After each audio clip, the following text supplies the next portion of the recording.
Today I'm with Dr. Key and he has got some really fascinating things to show us, these books which we're going to get to. So, Dr. Key, you are from like kind of an ancient Chinese medicine family, so you have some history. What are these books? What do they say? And yeah, how do they get passed down to you? Right. First of all, yes, those books are all come from my family. So which cool. my father gave to me. My family, traditionally, they have many doctors in generations. In old time, and particularly, in about a few hundred years ago, the many of the books, or even now, are written by just handwritten. For example, these books, you can see it is still clearly handwritten. Still, you can see. Wow. This is not a print. Wow. So we have lots of family book handwritten and passed to me now, in fact, for generations. Maybe Wow. some of them even to 500, 600 years old books. So, Wow. yeah. And 600 years old. yeah, for Chinese culture, Yeah. it's not that long, okay? Because Yeah. our medicine have a few thousand years, so That's therefore so it's not true. long. But of course, this is a very important part because most in our history, because of our printing, our paper, because China invented paper, okay? Wow. Because people using the paper. It originally are Chinese invented. So, and even printing, how to print things on the paper, is all made from China. So therefore, we have a long history of recording things. So in fact, the Chinese medicine books, which have enormous amount in our history. If you go to the Chinese, museum or library like Beijing University Library, whatever library, there are lots of books about various things. But even in medicine, lots of them. Now, so those books, what they are talking about now, and what they say about, obviously, this is something people don't know very much because the number one, it's difficult to read this ancient Chinese. Okay, and there's some of the printings very small. You have to see them very clearly from here. Wow. Even have a picture there. You can see the Yeah. painting. This is about the ancient people Wow. draw the organs. Wow. Which organs on top of which one? That's and, so cool. So the books come from my family, and they are all about Chinese medicine.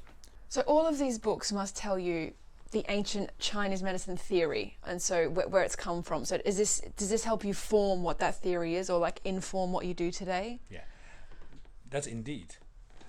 For all these books, but in fact, it's only a very small portion of the books I have, and this is all about Chinese medicine theory. Now, Chinese medicine theory, basically, perhaps we can classify them into maybe, 2 or 3 major categories. Okay, Now, great. number one is all of the basic theory, philosophy, and to know or to study who we are or what is illness. So all those kind of things, including to see, what is heart, what is a liver, what is a kidney, all these organs in terms how we think. Because nowadays, you think you know heart in Western medicine, but do you really know heart? Nowadays, even the heart specialists can't even say they completely know.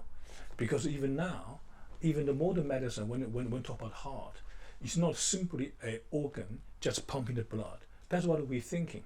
But now, even the fine heart, there are some kind of cells can produce like hormone and can produce many things. So therefore, it's complicated. So therefore, what we see in ancient people, what is heart, what is liver, what they're doing, all these things have a totally different theory. Right. Some of them, maybe nowadays, we think they are good, correct. For example, we do think heart is a major pumping the blood organs. Yes. So that's one thing.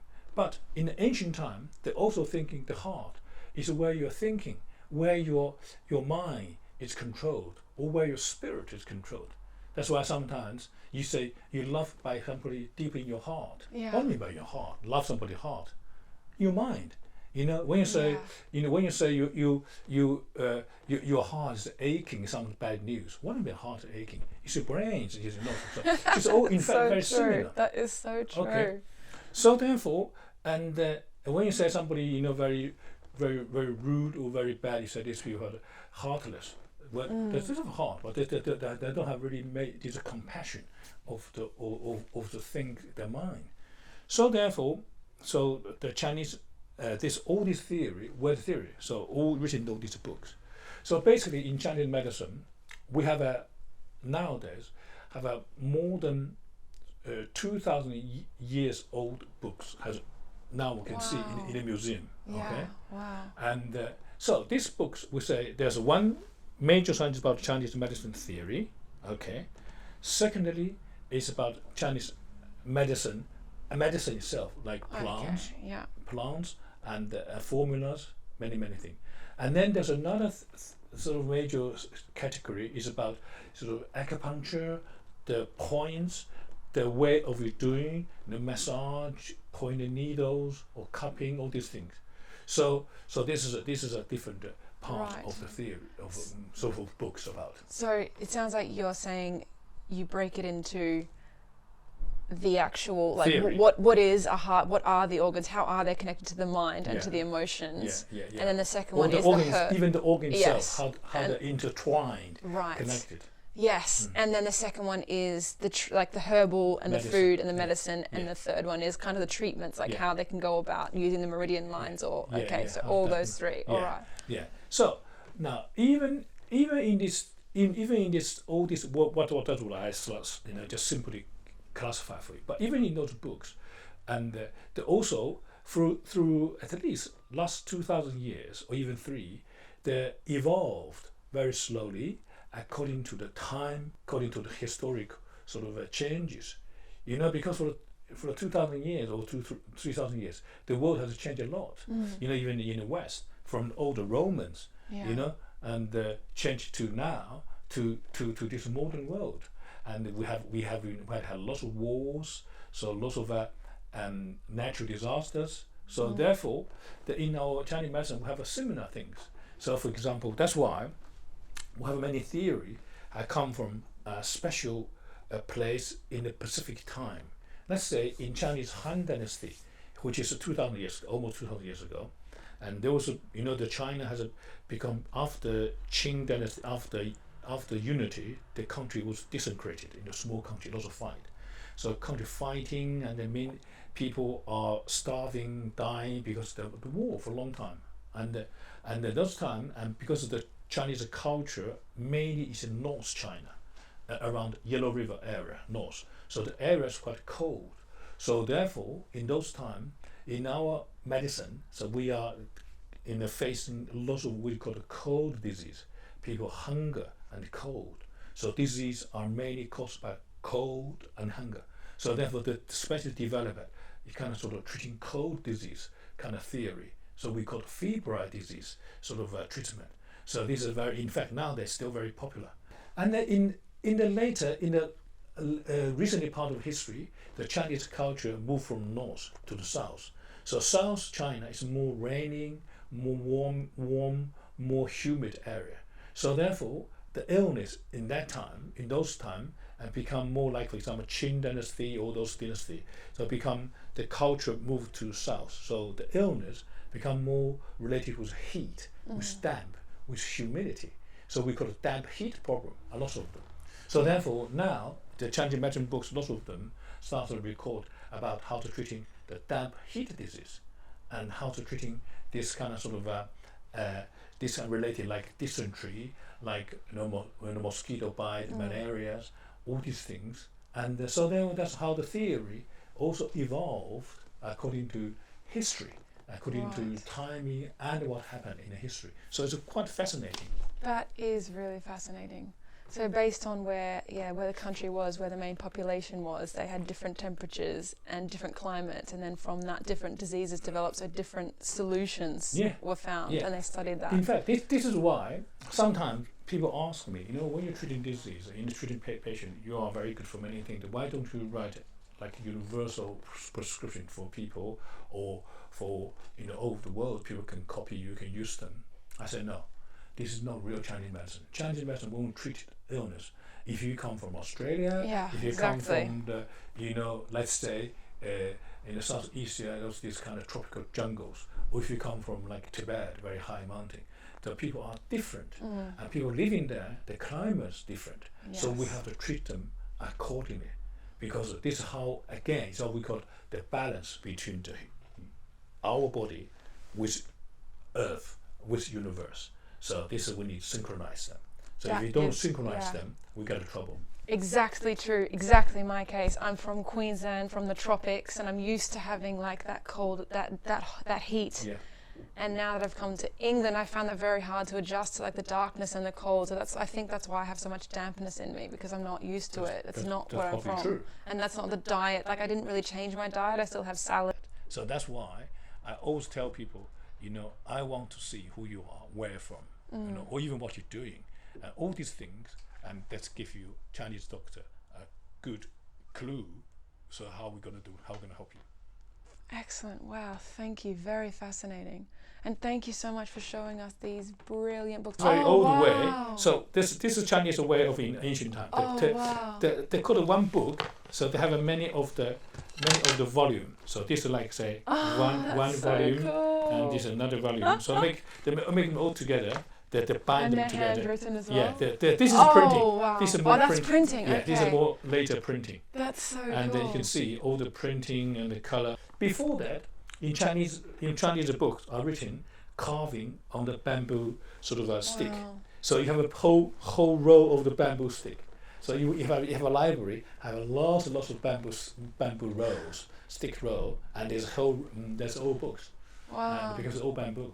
The people invented paper, in fact, is very near my hometown too. Oh, wow. Yeah, they are using, basically, is the grass, bamboo, or this kind of old natural, or even old clothes. These cotton things, old Oh, yes. natural fiber. So they make them into paper. It will say Chinese paper. So if you make this paper, should last for 1,000 years. Whoa. That's why even some of the amazing. books, even They have lasted. even 600 years of books still can be good. Very nice. Yeah. Very soft. Oh yeah, fascinating. Thank you for showing us all your spoils. This is just so lots of books, cool. and this is only part of it. Yeah, thank you very much. This is just fascinating. Like, look at this history in front of us. It's just so cool. Thanks for showing us your beautiful books. Very cool. You're welcome. For these books, this is a very, very ancient way of the painting book. So you can see that this is the wood, and then the books come from the volume. So this is a one volume. Like this book, maybe have a say 10 or 15 volumes. So each volume have a book, and this is printing. This is a printing. Yeah, because they're very small. That's why my right, eyes. okay. So that's why I needed this thing Can to read. everyone read this ancient language? Not quite. You see, this is another thing for Chinese book. This is a problem now, because as Chinese, even as I said, medicine evolve, Chinese culture evolve, even Chinese language also evolving all the time. For example, now what we are using Chinese is called a simplified Chinese. If you talk with, let's say, the Taiwanese Chinese, okay, Taiwanese people, or even Hong Kong Chinese people, they're using what's called old character. Right. So therefore, if you read their newspaper and compare with read newspaper from Beijing, from China, are different. And sometimes people can't understand each other. So this is a problem. And this only if we are still in the same eras. But if you imagine, 500 years ago, 600 years ago, so this is a problem. So because the words in all the time, perhaps much less means more. Nowadays, the words become more means less. Okay, especially now there was a new tech word, and especially new internet words. Yes. Some of them I can't even understand. If you say, "Oh, how cool, how low," what it means, how cool, how low, and now I understand. Yeah. Because before one word low, and low means you're very low, it's not very good. I understand that. Before I don't know, what to say.